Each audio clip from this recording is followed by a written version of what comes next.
So tonight we are continuing a segment that Matt invented where we don't tell each other what we're going to talk about. You obviously know because you read the show notes, but we have no idea what we're about to tell each other. And we've affectionately named it Surprise Attack. Surprise Attack! Ah! Where we surprise each other. Aaron's just our soundboard now. I also do sound effects. And potentially attack each other. All right. Mine is not super paranormal. It could be. There's an aspect of it that could be. Maybe it's spiritual? Maybe. Yeah, like when we used to have a question mark at the end of our name. Oh my gosh. Maybe it's spiritual. We upgraded. I'm Ron Burgundy. I'm Ron Burgundy. Mine is about the predictions that come true that happen in The Simpsons. Have you guys heard of that? Oh, yeah. That was just happened, right? With the queen dying, right? Oh, is that another one? There's so many. There's so many of that.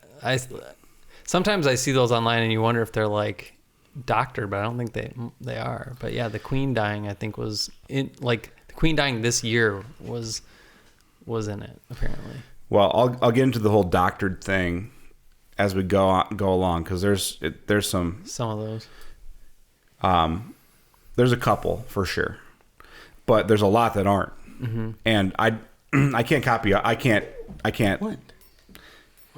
I can't go into all of them because that would take forever. But if any of you listeners are not familiar with The Simpsons, I'll give you a brief introduction and give credit to Theories of the Third Kind. Great podcast. They have awesome introductions and outlines, so I steal a lot from them. So sorry, guys, if you happen to be listening.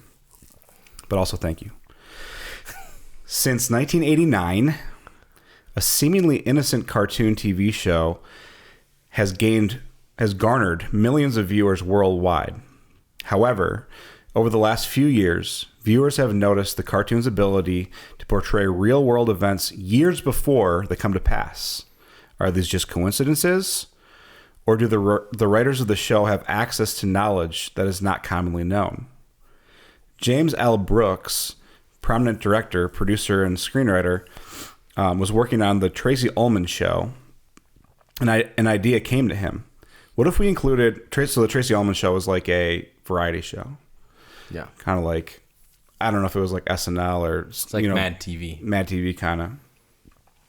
An idea came to him. What if we included small animated clips before and after commercial breaks? So one of the individuals he contacted about this was Matt Groening, who had just published a comic strip called Life in Hell. And this was his life's work. It's called Life in Hell. And James really liked the comic that he had read, and so he contacted Matt and see if he wanted to come by to pitch an idea. So Matt was like, yeah, sure. So he was going to this meeting and he's like, I'm going to pitch my life's work. But then he started thinking, well, like as he's like waiting to go into to pitch his idea, he's like, well, if they like get the rights to it, then my life's work is gone. So he started sketching this cartoon family, and so he pitched that just off the top of his dome. And he called them The Simpsons. So there was Homer, who's the dad, Marge, the mom, brother Bart, Maggie's the baby, and Lisa's the middle kid. And they loved it.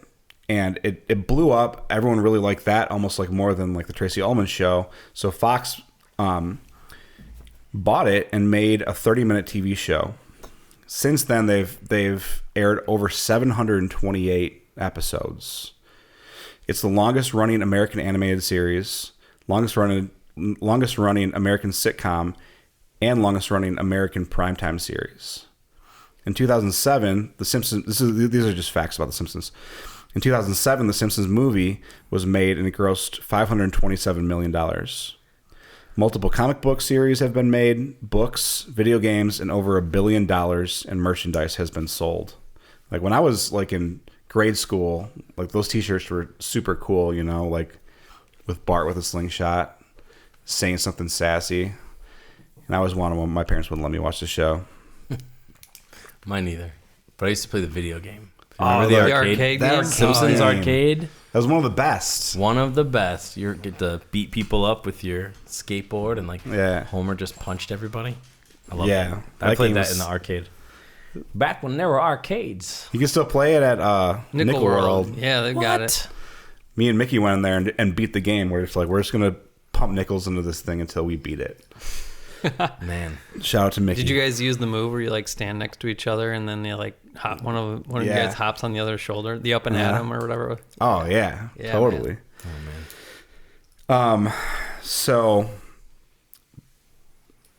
I mean, they've sold over $1 billion in merch. That's crazy. They've won 35 Primetime Emmys, 35 Annie Awards, and 2 Peabody Awards, and has been named the 20th century's best TV show.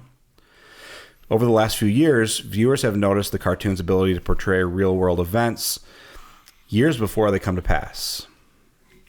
For example, in an episode that aired in the year 2000, they portrayed Donald Trump as the president of the United States. They dropped hints about the 9/11 Twin Tower attacks 4 years before it happened. So it beckons the question, is the creator possibly a time traveler? Oh. I like it when they're a time traveler. So I thought I'd just go through some of the predictions, and I'm just going to debunk some of them like straight away, and we can, because some are pretty easy to debunk, but others are So, you ready? I'm ready. Should we do it? Anything to add to my intro? No, I think you summed it up. Intriguing. I feel like if someone doesn't know who the Simpsons are by now, I don't know. I feel like everybody has heard the Everyone- Simpsons predicted this or whatever. Yeah, and everybody knows about the Simpsons, but the prediction thing, I don't think everyone knows that. Word on the street. well, we're here to help you out. So, in season 11, episode 17, the episode is called Bart to the Future. It originally aired on March 19th, 2000. The Simpsons go on a picnic. On the way home, they stop at a Native American casino. Bart's not allowed inside because he's only 10. However, he still tries to sneak in, but is caught by the guards. I love the parents are just like, we're going to go gambling. Wait in the car, kids. So he gets caught. They send him to the casino manager's office. The Native American manager shows up and lectures Bart. And he says, I'm going to show you a vision of your future, and you will have if you don't change your ways.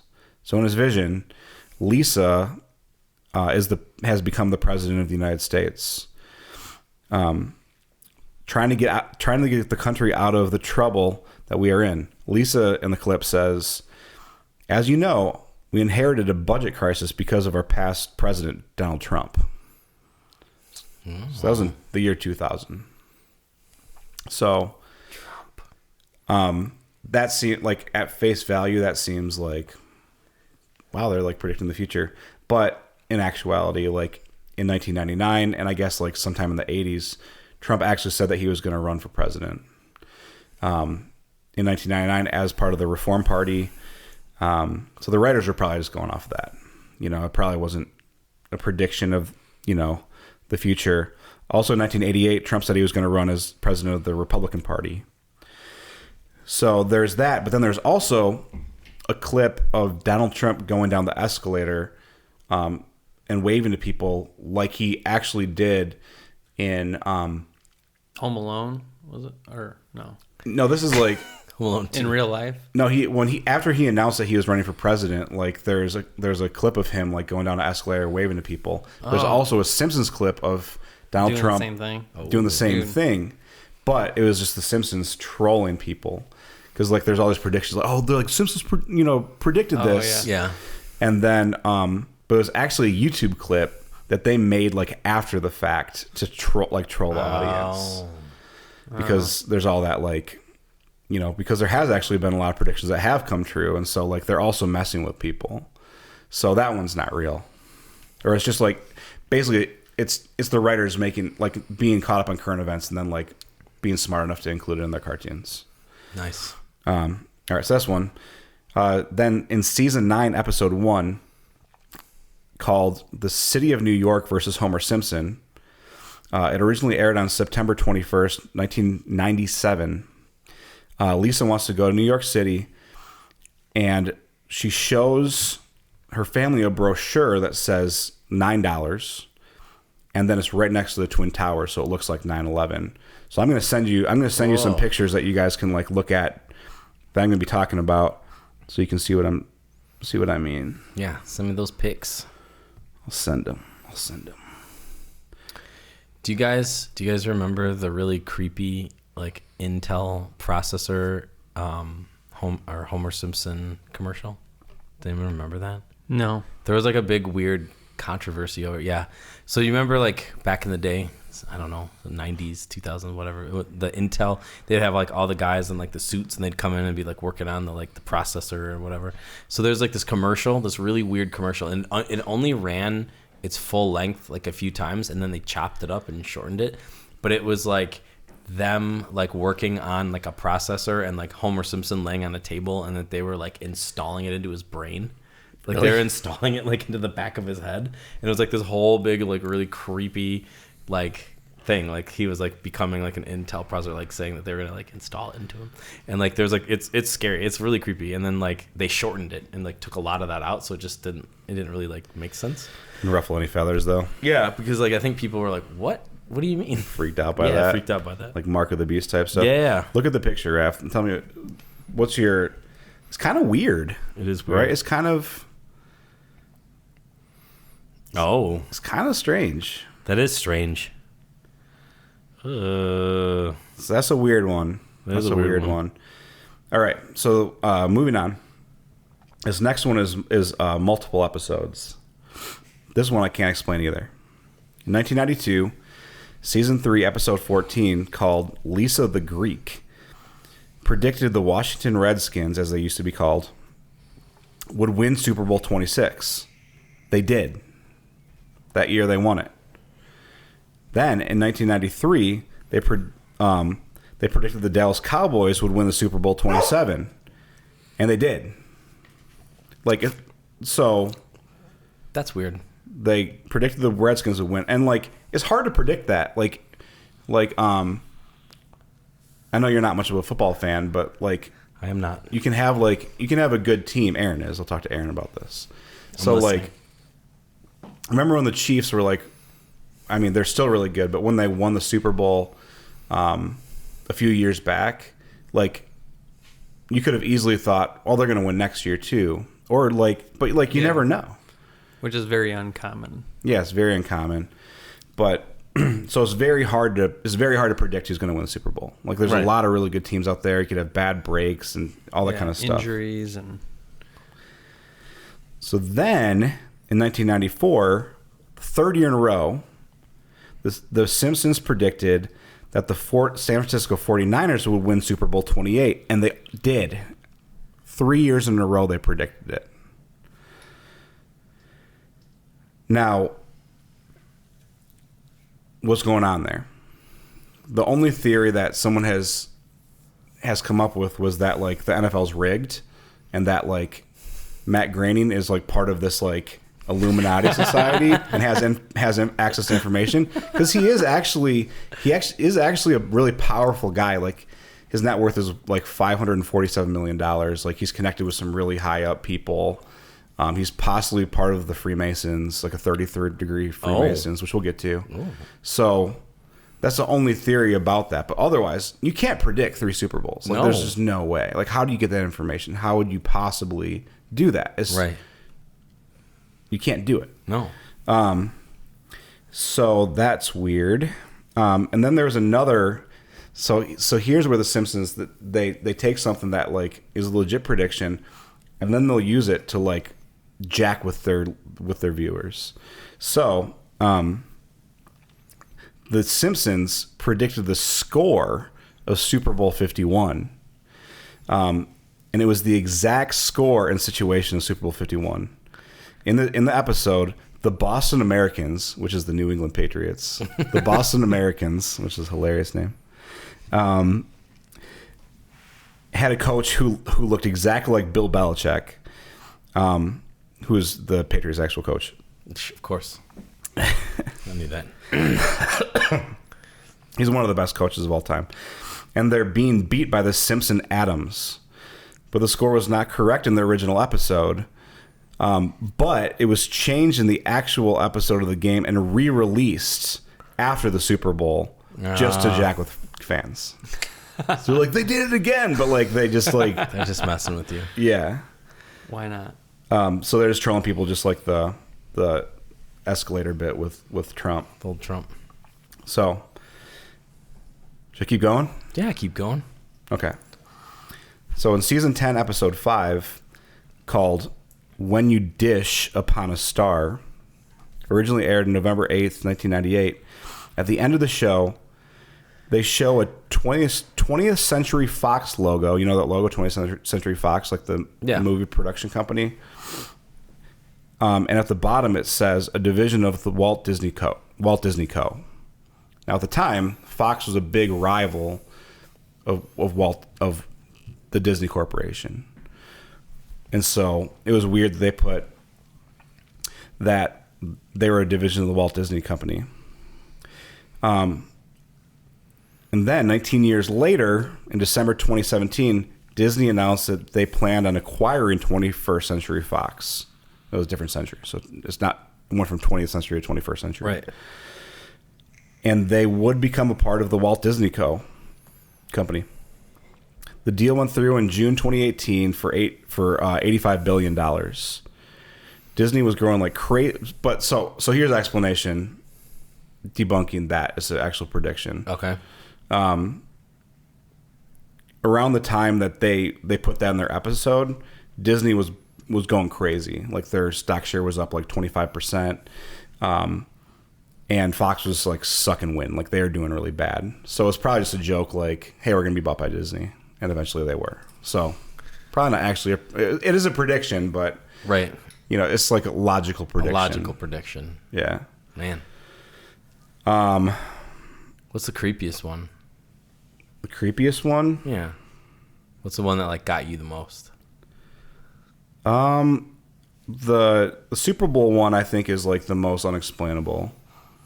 But I have a few more. Should I just finish them off? Yeah, finish them off. I want to hear all of them. Wait, when did The Simpsons start? Did you say the 80s? 89. Really? Yeah. Man. All right. So and they're still going. So in season 6, episode 8, called Lisa on Ice, on November 13th, 1994, the bully named Doff, he's the one that has like the long hair with the beanie. You know what I'm talking about? Yeah. Doff had like a smartphone looking thing, which smartphones weren't a thing back then, you know. It looked like a smartphone or like an iPad or something. Yeah. And he was told he needs to beat up Martin. So he takes out his smartphone and he writes with like a electronic pen, beat up Martin, and it autocorrected to eat up Martha. Showing that autocorrect is no better today than it used to be. That's a good one. I think it's actually progressively gotten worse. So there was no autocorrect back in 1994.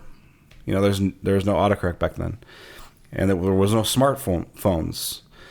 But to debunk this one, in 1992, Apple released a personal assistant device called the Edison.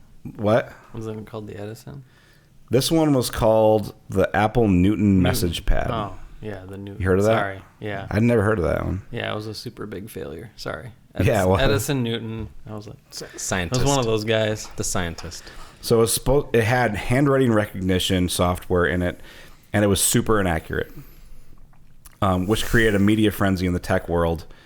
So basically, The Simpsons just wrote a gag about it. Well, they had Palm Pilots back then. Yeah. Remember? I don't know if you guys remember Palm. That's true. I do. Yeah, they did have Palm Pilots back then. Because that was like Apple's answer to like the Palm Pilot. I think. That's true. It was more like, I guess what was surprising about it is like the autocorrect. Autocorrect. Thing. Yeah. And how I mean, that is a huge prediction because my iPhone still has no idea what the hell I'm What you're texting saying. ever. And the voice, even worse. My voice texts are horrible, and you guys have all seen. You have to talk like this in order for it to be correct. So they predicted that Apple was never, ever going to be able to correct. They're still working on it. They're still working on it. And also, Matt Groening was actually, which I just found out his name is pronounced Matt Groening. I always thought it was pronounced Matt Groening because it's spelled Groeng. Right, Groening. Groening. Phonetically impossible. Yeah. English is weird. But Apple had actually asked Matt Groening to write a manual for a different Apple device back in the day. So he was already connected with Apple and had like a lot of information on them. Dang. So, all right, I only got two more. In season 10, episode 2, The Wizard of Evergreen Terrace, which originally aired on September 20th, 1998, Homer decides to become an inventor. And he is seen scribbling a math equation. You can see, I sent you guys a picture of this, too. Yeah, I saw that one. He is seen scribbling a math equation on a chalkboard. What was written was an equation predicting the mass of the Higgs boson particle, or the otherwise known as the God particle. Oh. Discovered by CERN. Oh. And in 2013, scientists did a $13 billion experiment, which we kind of touched on with our episode with Alex. Yeah, which has not been out yet, but it will. But it will. When they're hearing this, it will be out. Yeah. Right? And found out that math equation that Homer had scribbled on the board was like mostly correct. Wow. It was like 90% correct. And that was... And he started with a donut? And that was in 1998. And we'll post these pictures on our Instagram post so you guys can check out what we're talking about. It starts with the donut and turns into the God particle. Yeah. So here's... You want me to debunk it? No. I know. I want it to be real. I know. It sucks. Can that one just be real? What happened?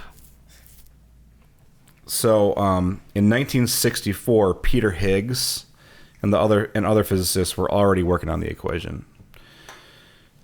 So a physicist could have given the writers the equation, or they could have found it in a theory paper or something. Yeah. So it was probably already out there.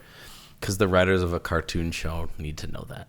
I know, but that's what makes The Simpsons so great, is that like they have like these crazy Easter eggs, and they have like really nerdy stuff that like who would write an actual like equation of like the God particle on a show? It'd just usually be like nonsense in a cartoon, right? Well, That's for the Simpsons writers. I guess it kind of makes sense because Homer works at a nuclear power plant. Yeah. So, right? He does. He does do that. The writers were doing their research. Yeah. So. All right, one more. One more? All right.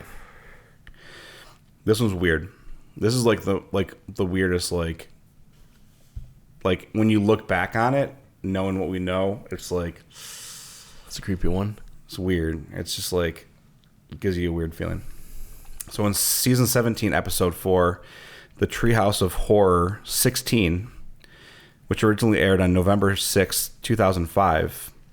The episode is just a normal Treehouse of Horror episode, but at the end, Chief Wiggum is dressed like Jared Fogle, like the Subway sandwich spokesperson guy and he was the spokesperson from 2000 to 2015. So if you don't know him, he's just a guy who lost a bunch of weight eating Subway sandwiches instead of cheeseburgers and fries. I had a band in college called Jared Fogel's Relapse. Really? That's pretty good. Amazing. So Chief Wiggum, dressed as Jared Fogle, says at the end of the episode, "I'm Jared from the Subway commercials. I'm a little overweight and sexually ambiguous." Ooh. And then in 2015, is an eerie prediction because in 2015, Jared was sentenced to over 15 years in jail for child sex tourism and possession of child pornography. So, like, that's a really weird one looking back. That is a weird one. So yeah, so those are the ones that I covered. There's more, like people say that the Simpsons, just predicted the smartwatch, but that was also when like Dick Tracy and Get Smart, right? They had like watches they could talk on. Yeah. There's like an episode where I actually didn't talk about this one, but there's one episode where Lisa goes to a fortune teller and they show her a vision of her future, or she's envisioning like what the fortune teller is telling her, and she is getting married to her like college sweetheart, and she calls her mom. It was like a rotary phone, but there's like a TV, and her mom is talking to her in real time, like FaceTime. And that was like in the 90s. Like the FaceTime was not a thing. No. And even if you had connection with Apple, I'm pretty sure they Apple said FaceTime was not something we were talking about, because like the iPhone wasn't even invented. So that's kind of weird too. So in conclusion, I would say that the Jared one's weird and creepy. The FaceTime one's interesting. The Super Bowl predictions 3 in a row is very strange, and the rest are pretty easily explainable. And the 9/11 one is kind of creepy too. That's very creepy. So what do you guys think about those? Well, I just fact checked the Queen one. That was debunked. Was it debunked? Yeah. I didn't even hear about that one. Yeah, it was floating around the internet when she died. Because they were showing pictures of like a Simpsons episode where it showed like her birthday and it ended in 2022, but apparently it's not. It's a doctored image. Mm. Oh, the Simpsons. But it's crazy. I don't know. I think, like you said, Matt, I think the Super Bowl one is like the weirdest because 3 Super Bowls in a row. Like, yeah, that's definitely the strangest. Nobody can predict that. And they wrote these episodes a year before. Yeah, they're all made. They're all like canned like a year before, but they're predicting a year ahead. It's like not even that season, Yeah. So like that's really weird. That's the weirdest one. I mean, if you've watched The Simpsons, there's a lot of weird. I'm sure there's like tons of weird stuff that we've all missed throughout. I don't know how many people are scrolling the last like 19 years of cartoons. Yeah, somebody is. Well, I feel like people are. I mean, a lot of these people they're like trying to figure out who's trying to find predictions and stuff like that. Oh man, I mean, there's lists that are like I only talked about like what 8 to 10 something like that, and there's like lists of like 80, and a lot of them are really they're big reaches. You know what I mean? You're like,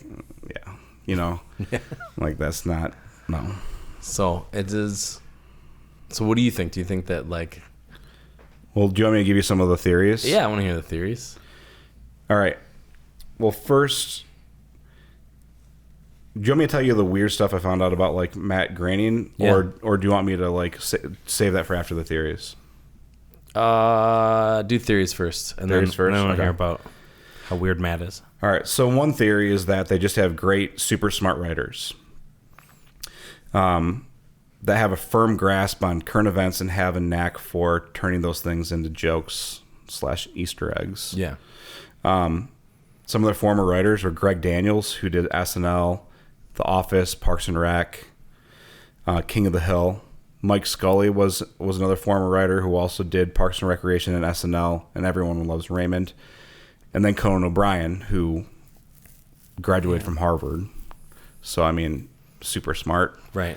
So one theory is that they just are really smart and like have like a really firm grasp on current events and like know like they have like a deep like grasp of things. You know what I mean? They're not just like looking at headlines. They're also looking at like what's going on in science, what's going on in different things. So that's one theory. And like these guys are like apparently for every episode of The Simpsons, the writers had to pitch 1,000 jokes, not each, but total of 1,000 jokes, and they would use the 50 best jokes, which is like, so I mean, these guys are really like prolific writers. They're really, really like top-notch writers. Top-notch, yeah. That's one theory. Another theory is that Matt Groening is a time traveler who drops hints in his episodes. In his show Futurama, do you guys ever watch Futurama? A little I bit. have in the past. I had never. It's been a while. Okay, but you guys weren't like huge No. watchers No. of it. Okay. He basically states that he's a time traveler, in a sense. In one episode, Layla is going to write a kids' TV show, and instead of writing it where she is, she travels to another planet and writes the show based on what she observes there. So some people say that that's what Matt does. He time travels, observes, and then like writes and then comes back. I mean, that seems to be the most plausible one. Yeah. Some people think that Futurama is actually a story of Matt's life.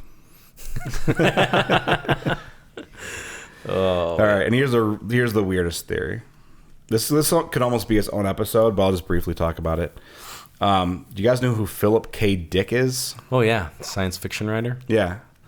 He wrote The Minority Report and a bunch of other sci-fi books. But before he died in 1977, this is a long time ago, he held a press conference and made some like really bizarre claims.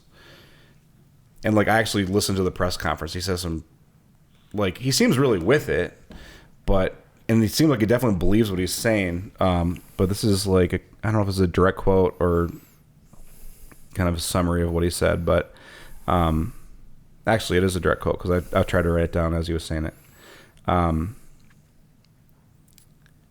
He said,